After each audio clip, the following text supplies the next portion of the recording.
Assalamualaikum warahmatullahi wabarakatuh. Jumpa lagi dengan Ibu dalam pelajaran sejarah Indonesia. Ya, sekarang kita masuk ke bab 5 ya, tentang perkembangan penjajahan bangsa Eropa di Indonesia. Jadi kita akan lihat nih gimana sih rempah-rempah Indonesia bisa go to internasional. Ya, materi kali ini kalian itu harus bisa yang pertama memahami latar belakang kolonialisme dan imperialisme barat, memahami sepak terjang atau kebijakan VOC, memahami tanam paksa, memahami kebijakan pintu terbuka, dan memahami politik etis. Coba kalian lihat gambar di samping. Ada yang tahu nggak nama-nama bumbu ini?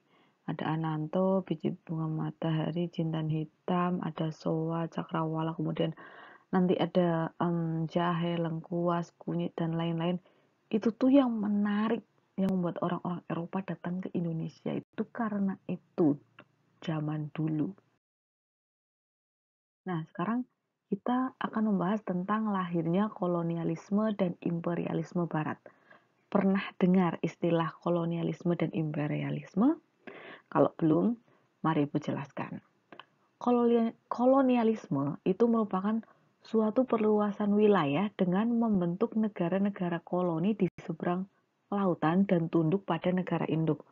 Oke, jadi contohnya gini. Menurut cerita sejarah, Indonesia itu pernah dijajah oleh Belanda. Belanda kan letaknya di Eropa, sedangkan Indonesia itu letaknya jauh di benua Asia. Itu ada atau terjadi yang namanya kolonialisme, perluasan wilayah Belanda yang ada di seberang lautan. Jadi antara Indonesia dan Belanda itu terpisah. Maka Indonesia itu menjadi koloninya Belanda pada zaman dulu saat dijajah. Kemudian imperialisme itu merupakan perluasan wilayah sampai di luar batas wilayah negara aslinya. Jadi kolonialisme itu negaranya, sedangkan imperialisme itu nama perluasan wilayahnya. Jadi antara kolonialisme dan imperialisme itu saling terkait. Kedua-duanya itu merupakan perluasan dari wilayah asal atau penjelajahan. Begitu ya, paham ya? Kenapa sih kolonialisme dan imperialisme itu bisa terjadi atau bisa lahir atau bisa muncul? Yang pertama, itu karena jatuhnya kota Konstantinopel tahun 1453 ke tangan Turki Seljuk. Kota Konstantinopel itu apa? Jadi zaman dulu di Eropa itu ada yang namanya sebuah pasar dagang yang besar yang namanya itu kota Konstantinopel. Rempah-rempah dari Indonesia itu dibawa kemudian dijual di Konstantinopel. Kemudian kota Konstantinopel karena letaknya sangat strategis ini menjadi rebutan antara orang-orang Eropa dengan orang-orang Asia. Kemudian Konstantinopel dikuasai oleh Turki yang pada saat itu menganut agama Islam. Maka orang-orang Eropa yang tidak menganut agama Islam tidak diperbolehkan untuk berdagang atau membeli dagangan di daerah Konstantinopel. Hal ini mendorong orang-orang Eropa seperti Spanyol, Portugis, Belanda, Inggris mencari di mana sih pusatnya rempah-rempah. Itu yang menjadi alasan kenapa bangsa Eropa melakukan penjelajahan atau kolonialisme perluasan wilayah ke Indonesia. Yang pertama yaitu jatuhnya kota Konstantinopel. Kemudian yang kedua ada kemajuan pengetahuan dan teknologi. Di sini kita melihat ada mulai ditemukannya kompas. Jadi kompas itu ditemukan, kemudian orang-orang penasaran hingga melakukan penjelajahan. Apa ya sih kalau kita mulai mengikuti kompas kita akan sampai ke suatu tempat. Dan yang ketiga ada penemuan dari Kopernikus dan Galileo bahwa bumi itu bulat. Si Kopernikus dan Galileo itu punya pendapat bahwa bumi itu bulat loh. Kemudian orang-orang Eropa penasaran hingga akhirnya mereka melakukan penjelajahan samudra. Yang keempat ada semangat reconquista. Semangat reconquista ini semangat untuk menyebarkan agama dan mengajak mereka untuk memeluk agama Kristen pada saat itu. Yang kelima, ada tulisannya Marco Polo tentang dunia timur yang indah. Jadi Marco Polo itu menuliskan bahwa dunia timur termasuk Indonesia itu memiliki alam yang indah, luas, dan sejuk. Hal ini membuat orang-orang Eropa itu penasaran. Kemudian ada yang keenam yaitu buku Summa Orienta tentang negeri atau dunia di sebelah timur. Dan yang ketujuh ini yang paling fenomenal dan paling menarik yaitu adanya 3G, Gold, Glory, dan Gospel. Mencari kekayaan, kejayaan, dan penyebaran agama Kristen. Tadi sudah kita bahas tentang latar belakang bagaimana bangsa Eropa masuk ke Indonesia. Nah, di sini kita lihat ini petanya, yang warna merah itu jalur dari Portugis. Jadi Konstantinopel tadi itu letaknya di sini, letaknya strategis di sini ya. Dan setelah ditutup, orang-orang Portugis penasaran, mereka melakukan pelayaran ke arah timur.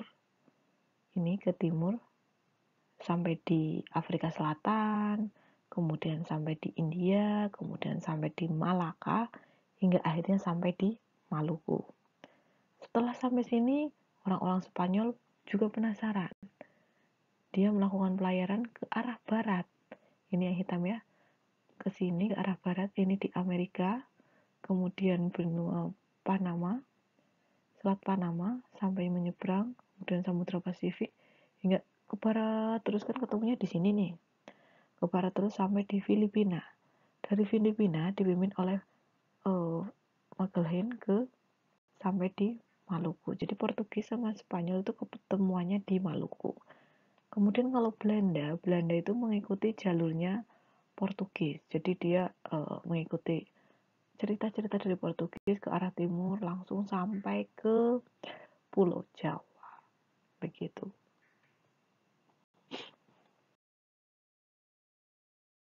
Nah, yang pertama kita akan bahas satu persatu yaitu kedatangan Portugis ke Nusantara. Pertama kali dipimpin oleh Bartholomeus Dias. Kalau kita lihat peta yang tadi, Bartholomeus Dias ini dia berhasil menemukan jalur sampai ke Hindia Timur, sampai ke Tanjung Harapan. Sampai situ kapalnya terkena badai, kemudian runtuh dan diteruskan oleh temannya yaitu Vasco da Gama.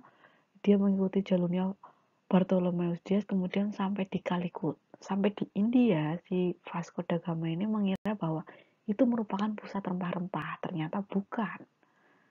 Kemudian penjelajahannya diteruskan lagi dari Portugis disusul oleh mengikuti jalurnya Bartholomeus Dias dan Vasco da Gama, disusul oleh Alfonso de Albuquerque, di mana dia itu berlayar sampai ke Malaka.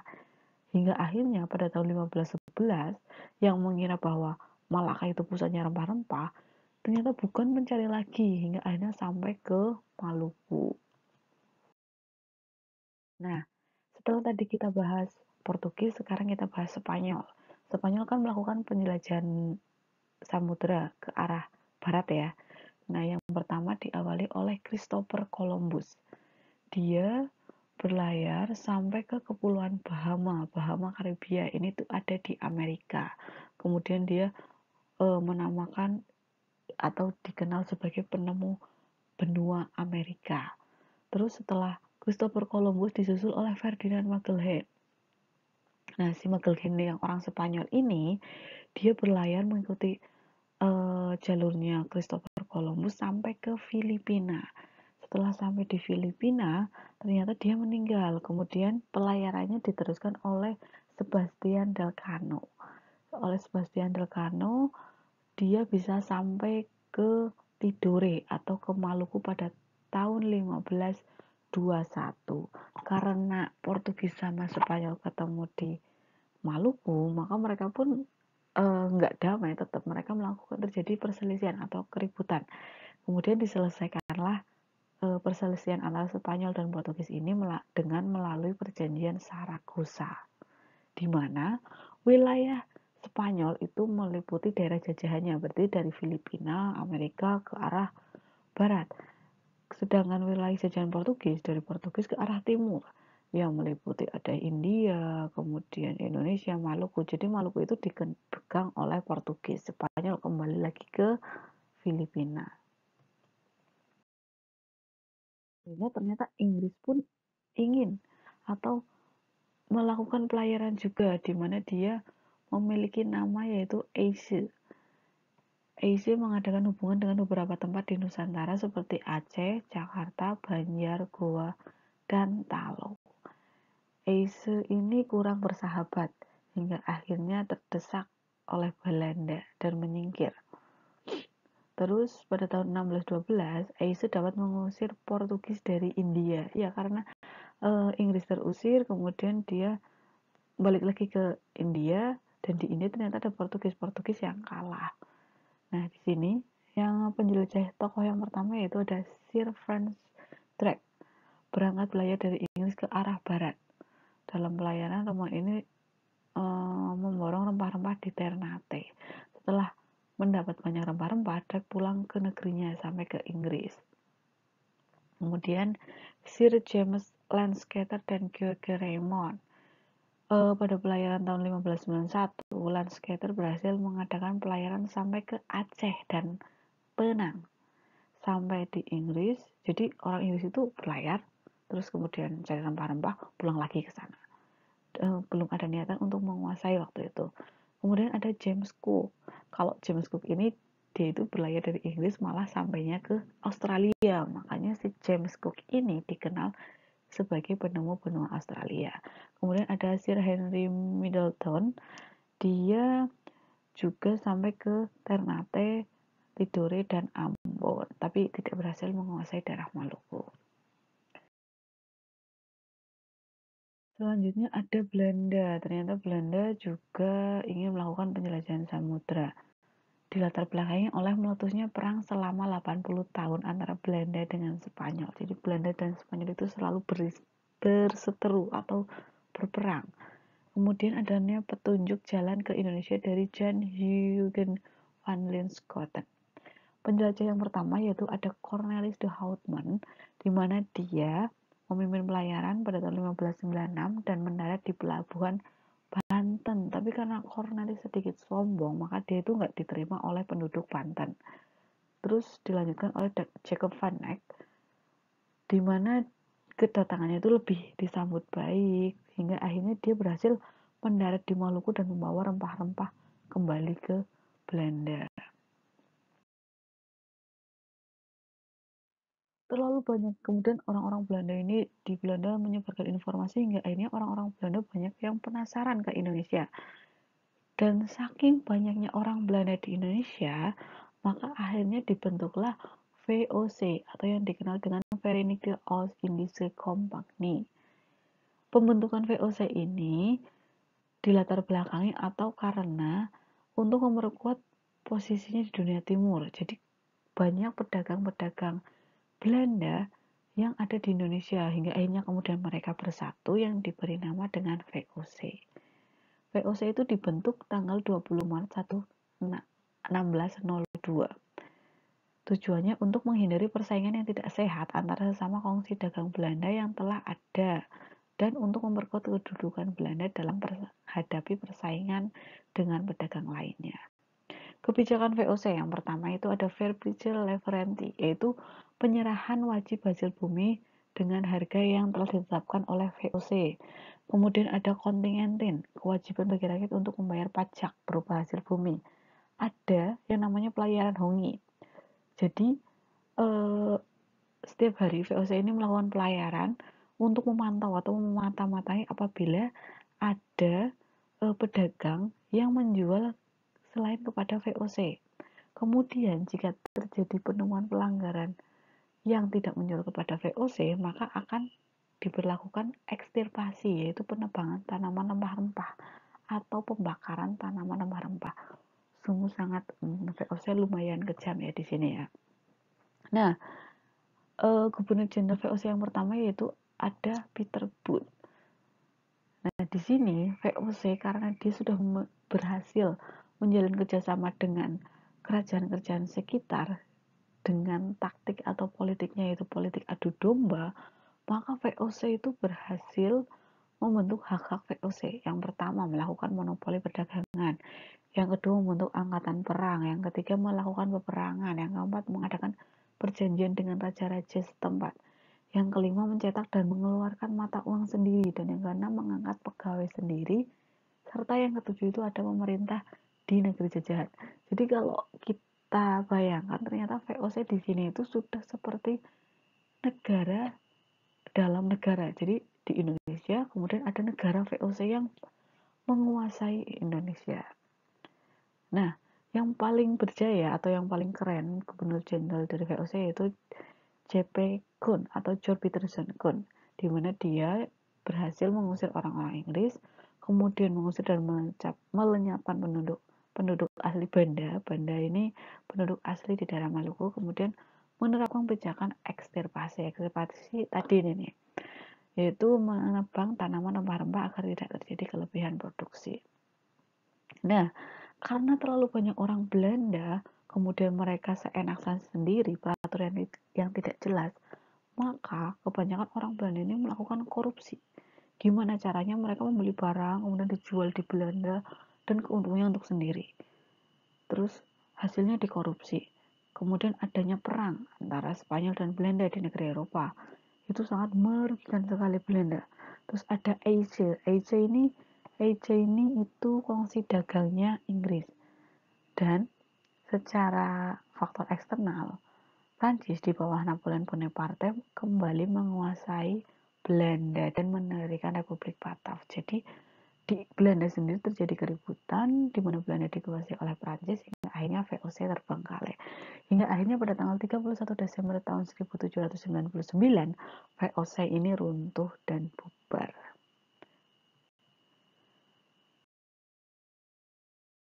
Setelah VOC selesai, ternyata Indonesia kembali dibayang-bayangi oleh Gubernur Jenderal yang bernama ada Herman William Daendels, di mana Louis Napoleon Bonaparte, penguasa negeri Belanda, mengangkat Herman William Daendels sebagai Gubernur Jenderal Hindia Belanda.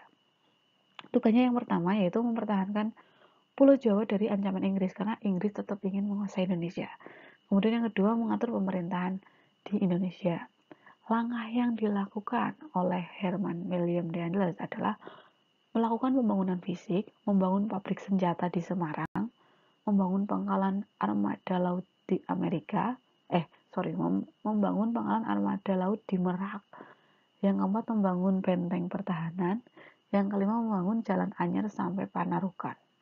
Nah, upaya Daendels ini melahirkan suatu kerja paksa atau yang kita kenal disebut dengan kerja rodi. Jadi kerja rodi ini mulai pada zamannya Daendels ya iyalah jelas karena ini kita lihat Daendels itu dia pengen membangun jalan raya dari Anyer ujung barat sampai ke Panarukan di daerah timur Surabaya.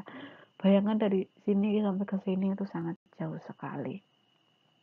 Nah, selanjutnya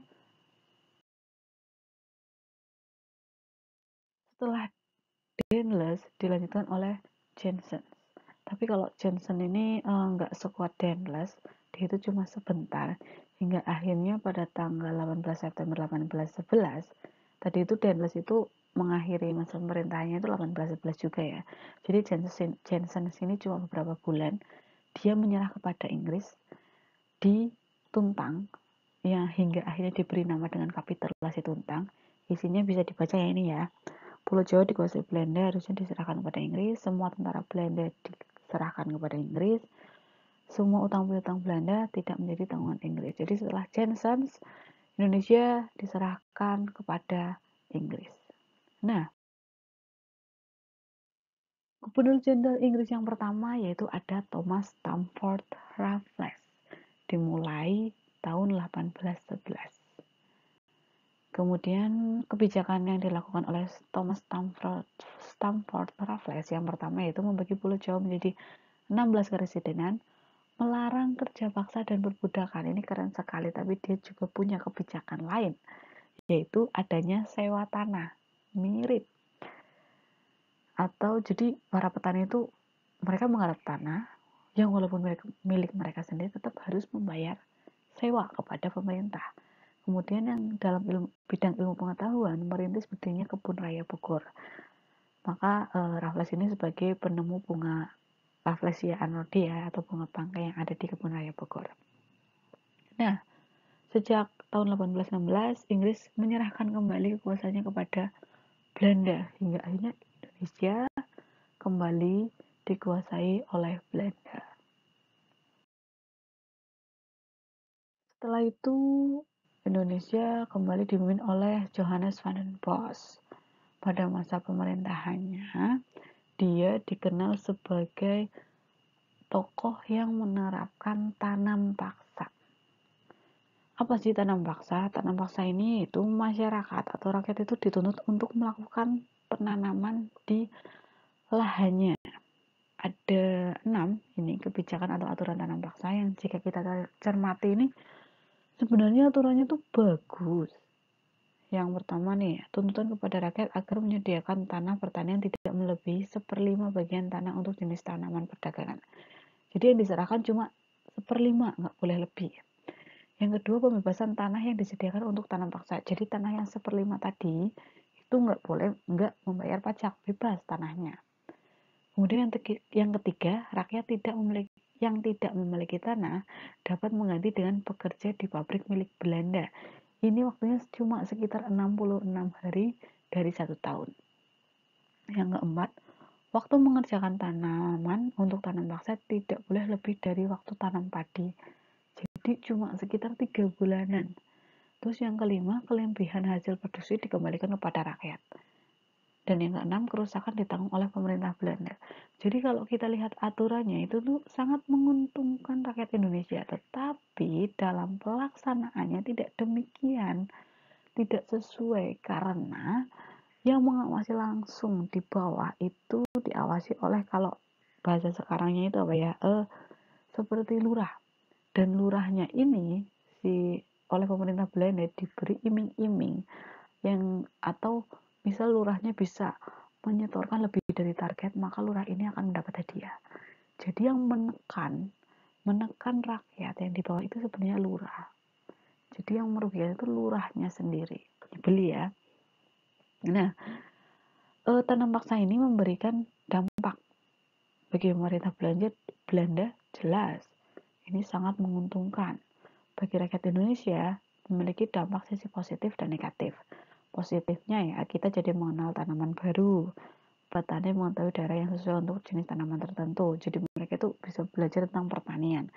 Tapi negatifnya, lahan pertanian rakyat menjadi terbengkalai, gagal panen, timbul kelaparan, kemiskinan.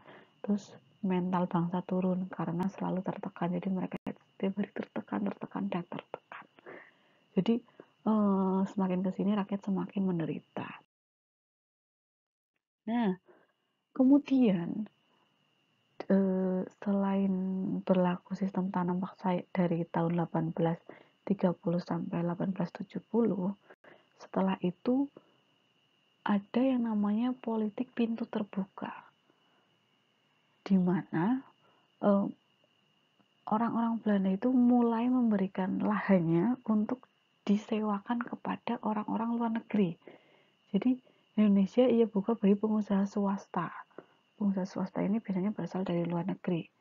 Berlangsung tahun 1870 sampai 1900. Nah, di sini tanaman yang ditanam itu kebanyakan dari tanaman gula. Makanya ada yang dikenal nanti undang-undang Suiker Wet atau undang-undang gula. Jadi, selain ada undang-undang gula juga ada undang-undang agraria yang isinya semua tanah yang terdapat di Indonesia adalah milik pemerintah Hindia Belanda. Dengan demikian, pihak swasta dapat menyewa tanah yang tidak digunakan petani dalam kurun waktu 50-75 tahun. Gila, 50-75 tahun. Bayangkan. Dan itu mengakar sampai sekarang ya. Contohnya itu ada di Papua.